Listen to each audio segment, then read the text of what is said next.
Why does somebody, get that fat or they're out of control and they hate themselves, but then they go have another piece of chocolate? Or, why does the person who's the doctors just told them they have cancer, lung cancer, and they say you've got to stop smoking, and some studies show 70% of people keep on smoking. So you're not talking about a minor issue here, right? It's part of life. But there is an answer, because there are people that do follow through, and there are people that never did before, and then they've never followed through in their life, and now finally they break through.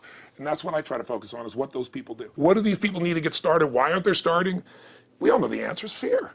But the difference with you guys or me or anybody who's followed through is we're more afraid of what life would be like if we don't follow through than the person who's willing to settle for what they got and kind of hope it'll change and maybe purchase something for the moment and then not follow through on it. It's almost like people, overachievers, have a little more fear. They're a little more afraid of missing out. They're afraid of not being there, or they got a strong enough reason to follow through. So I'd say if you're looking at home, you want to give somebody some value, go, where do I start? I'm sick of this. That's a damn good place. So because guess what? What makes people excited is progress.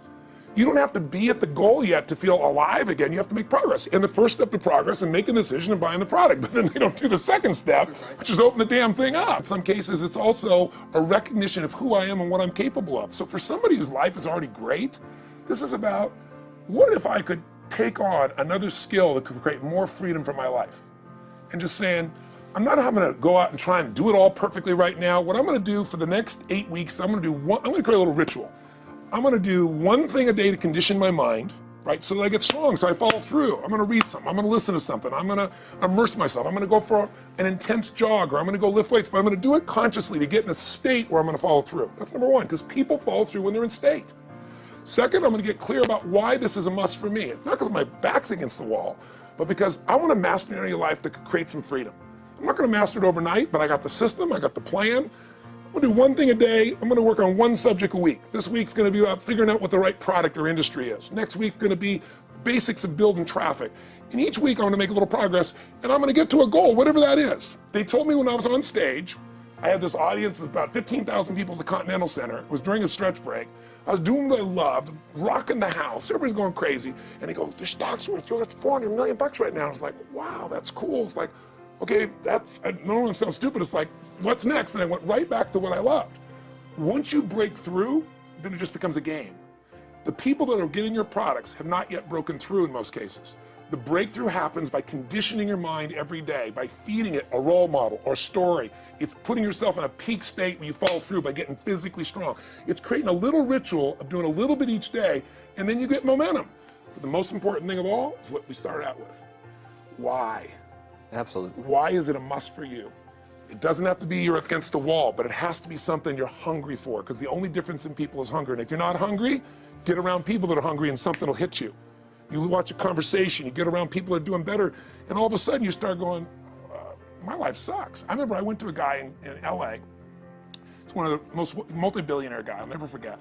And I lived in the Del Mar Castle, and I was really proud. That was like the symbol of me having taken myself from being poor to providing for my family this great place. It's built from castles in Europe overlooking the ocean, not far from you. And I went to this guy's house. He's a billionaire. He took me down to his wine cellar. I don't even drink wine. Went through this whole thing. At the end of the night, I was depressed. I lived in the Del Mar tenement, as far as I was concerned. I really was. I was like, I live in a crappy place, and all my standards changed. All of a sudden, I wasn't willing to settle for living that. All of a sudden, my back was to the wall in a different way, because as a man, I knew I was capable of more. So people can change their standard by getting around where it's better. People can change their standard by getting associated with what's true, like the bills they got to solve, the problems they got to do it.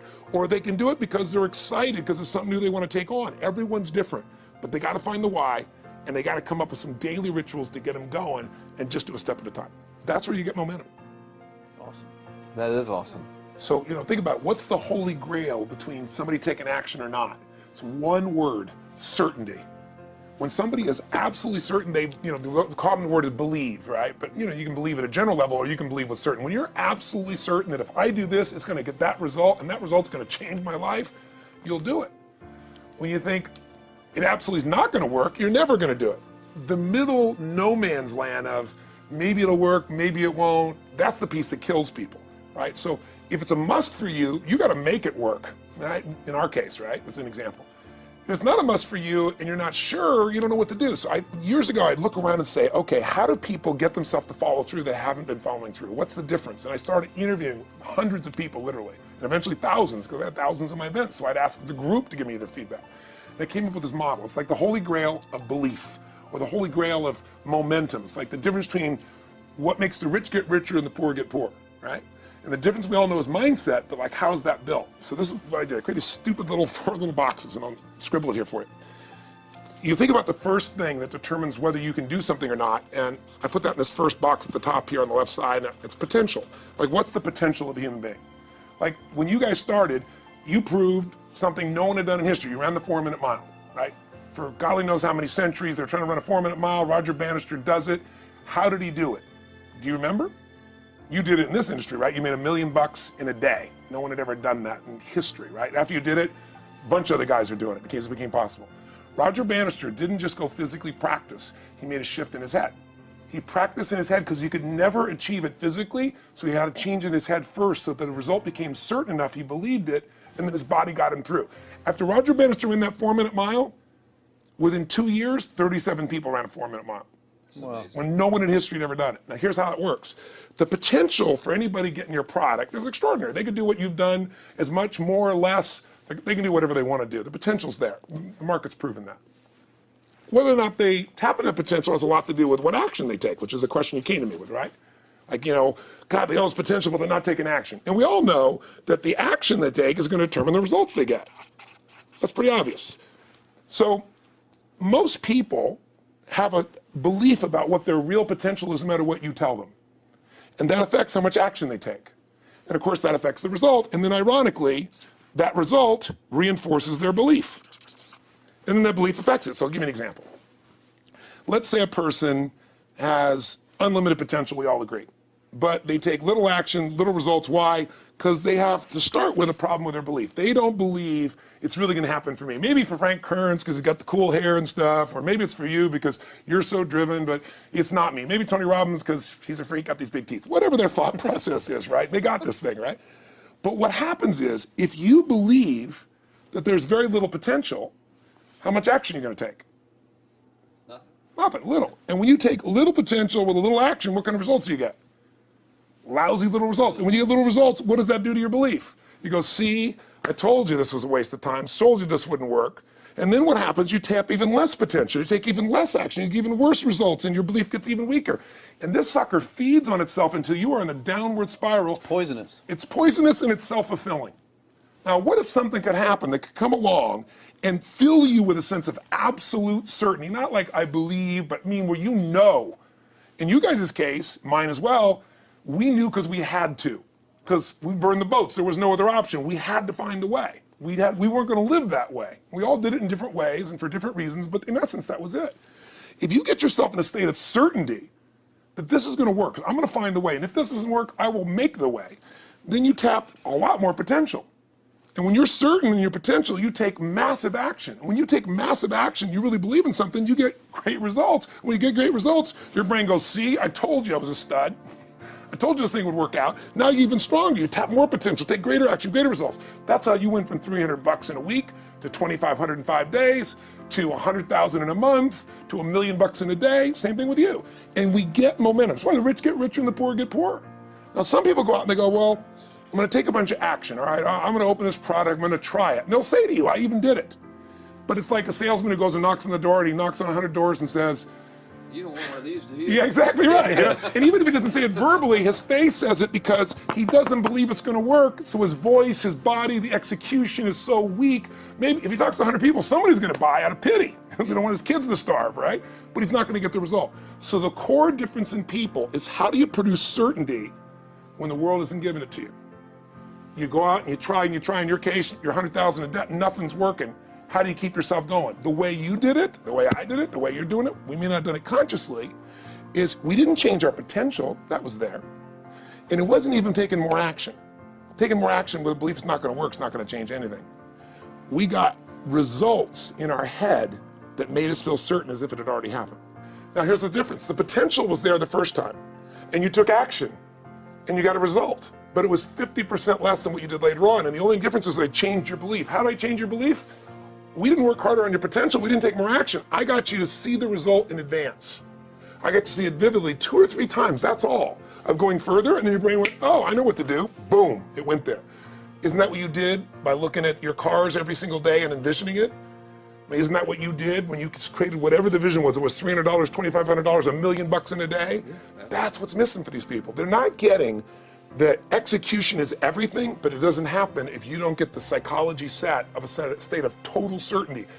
What is that difference in people? This changes people's certainty. People are uncertain they're going to succeed. They want it, but they're afraid. The best way to deal with a fear is get a big enough reason that makes you have to succeed, or condition yourself where you see it and feel it so often that you're certain that you just do it. That's all it really takes.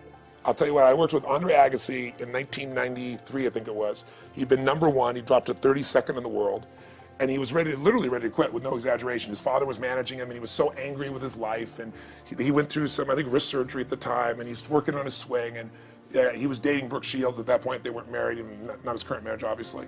And so she said, you gotta come see Tony. She goes, I don't need motivation. He goes, he's not motivation, man, he's strategy. He'll show you how to make that shift in your head. So he comes, I work with a guy. In the beginning, he's saying, do your magic stuff. Like, oh yeah, great, thank you. And I said, tell me, if you ever hit a tennis ball perfectly, and I'm trying to get him in the zone to remember that time, like you visioned, where he was perfect at it. He goes, of course I have, and I get him vision over and over again. And finally, he's in the zone, he's feeling that again, right? He's seeing it, and he's feeling certain, and the swing is going perfect. And I said, how's that feel? He goes, it feels perfect. I said, but are you thinking about the swing? You're not thinking about the swing, you're not thinking about how to do it. You're just seeing the result you want so vividly that it's there. So all I did was train him how to go in that state over and over again. He won the next weekend. The second weekend he came in second. Within 6 months he was #1 in the world again, and he gave me unbelievable credit. But all it was conditioning the mind. You did it with tape, so did I. We were just talking about this earlier, Pam and I used to go when I was 17 years old down in downtown Los Angeles, this place called Night Education, K-N-I-G-H-T, like in the night. I'd save up all my money, work as a janitor, and I would get these tapes and listen to these things over and over and over again. I went there for years, and I didn't have enough money, and I leveraged everything I had, but I knew how to train my mind. It's the one thing I knew how to do. This man's name was Mario. I saw him in his 80s. He obviously knows how my life turned out, and was very proud of the role he played in that process. He used to tell people the story. This guy's the real thing. He didn't just start out this way. This is how Tony did it. He listened to these tapes. He conditioned himself, right? This is the real stuff. He passed away a few years ago. I'm calling his house, and he passed away, and his daughter was there, and she wanted to share with me that how I touched his life and so forth. But the best thing was, I thought, you know what? I want to get those tapes. I want to get that stuff that conditioned. I want to go back to that moment like you did of, that moment was visualizing, now I'm living it. And she said, he left all this in his will to you. So I have all these tapes now that are from the time when I originally went through, and I'd go to sleep and I had these sleep tapes that conditioned my mind to believe that I could succeed even when I was sleeping, or to build energy in my body. And anybody who wants to succeed has got to know it doesn't just happen. You can buy a product, but you also, with that product, have got to condition yourself. You got to make it a must, and you got to get a ritual. And if you do it, whatever you used to dream about you thought was so huge, you'll just live it. You'll live it like you lived this yesterday. Like we're all living the life that we envisioned because we had to, and because we played this game with our head. We got the belief to be real by seeing it enough times and feel it enough times till our brain believed it, and then it made it happen. Which raised the potential, which made us take more action, which got us better results, which raised our beliefs again. That's right. And then that's why the rich get richer and the poor get poorer. So instead of bitching about it, change it. And this is how you change it. It's like a self-fulfilling prophecy. Completely. It's pretty easy to change. Just that one simple exercise was amazing. I'm still like, holy crap, I wonder what else I can do now. But look what most people do. Most people do the opposite of that, right? They get the product or they think about doing it, and what do they envision? It not working. That's right. The excuses. So they vision it not working. As soon as they envision it not working, they feel uncertain. As soon as they feel uncertain, how much potential they tap? Little, if anything. And so they send back your product, and they didn't listen to the damn thing, And guess what? What does that do, by the way? They make that as another lousy result in their life. I didn't even follow through on that, and they believe even less. This process is the holy grail. It's where the whole game changes, and anybody can do it, and they can do it in a few minutes. And if they do it a few minutes each day, then they get a different life. They do it a few minutes one time, their life changes for the day. We're defined by our rituals. Everybody's got rituals, certain things they do every day. And what we three have in common, and anybody that I know of who has a life that they're living that was once a vision, is we saw it again and again and again, even when it didn't work, even when you lost 100 grand, even when I'm working as a janitor, there was something we would not give up on. And if somebody watching wants to change their life, they got to decide what they won't give up on and then put themselves in the state at momentum by a couple little rituals. Okay, but here's the truth. When somebody says to me, in my business even more, because a lot of people think I'm a motivator. I hate that term. That's never been what I've done. I do believe in energy and I'm passionate. You know, they see 10,000 people in a room rocking, they go, oh, he's motivating them. I believe in peak state. You get a top athlete, you get in a concert, and you get in state, right? The problem is, to defend themselves so they won't be disappointed again, they lower their expectations. So someone will say to me, well, I'm skeptical or I'm pessimistic. And my response to them is, no, man, you're gutless. It takes no guts to be skeptical. You don't have to have any capacity to be a critic. And now with the web, you don't even have to own that you're the one being the critic. You can burn somebody and, you know, anonymously, right? I said, you know what? It takes guts to believe. And if you think something's going to do it for you without you putting your guts on the line, you might as well forget it right now. So this idea that I'm skeptical or they got to prove it to me, it's the biggest lie. What that really is your fear talking. You're so scared of failing, you don't even want to get your hopes up. And if you don't get your hopes up, you might say, well, what if they get their hopes up and somebody gets disappointed? How many disappointments have we experienced in our business careers and in our lives? The difference is some people take disappointment and let it destroy them. Other people take disappointment and let it drive them. And you get to choose. Are you going to turn this thing into why it didn't work and a bunch of stories and excuses, or are you going to take this thing that didn't work and figure out what are you going to do to make it work? And it may not happen the first time, the second time, the third time, but the people that are relentless find the way. And it's the common denominator in all these guys that are kind of our friends or family, you know, money masters, you know, the new money masters is they all did it with will. Nobody here inherited this stuff. Everybody figured it out and keep figuring it out. And it's going to keep changing. And you say, you know what, you know, 1% of 99% of the money being made is being made by 1% of the people, because only 1% of the people will condition their mind and condition their body and follow through some daily rituals. The rest will tell a story about why it didn't work, how it wasn't their fault. And you got two things in life. You got results or you got a story, you know?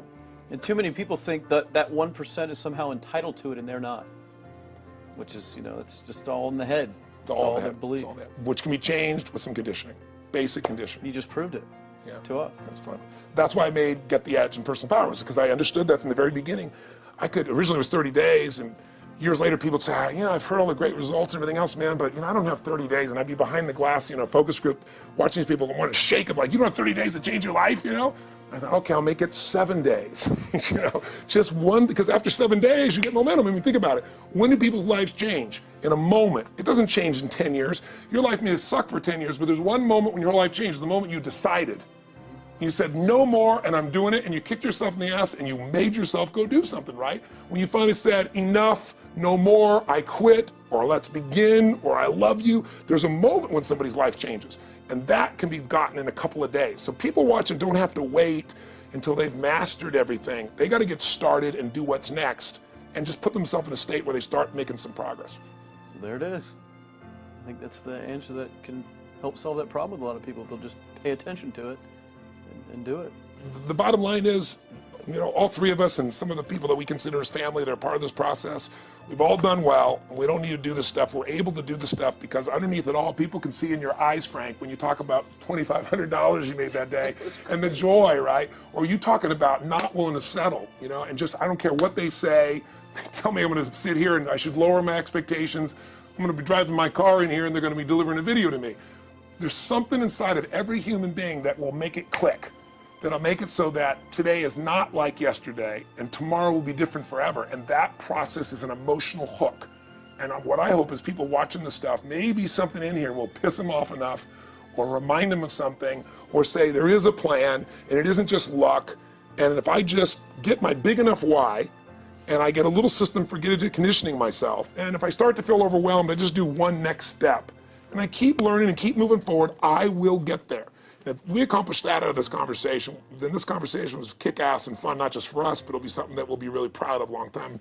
Whether that happens or not really has nothing to do with us, but whether or not people take it in as real and do something with it. I hope they will.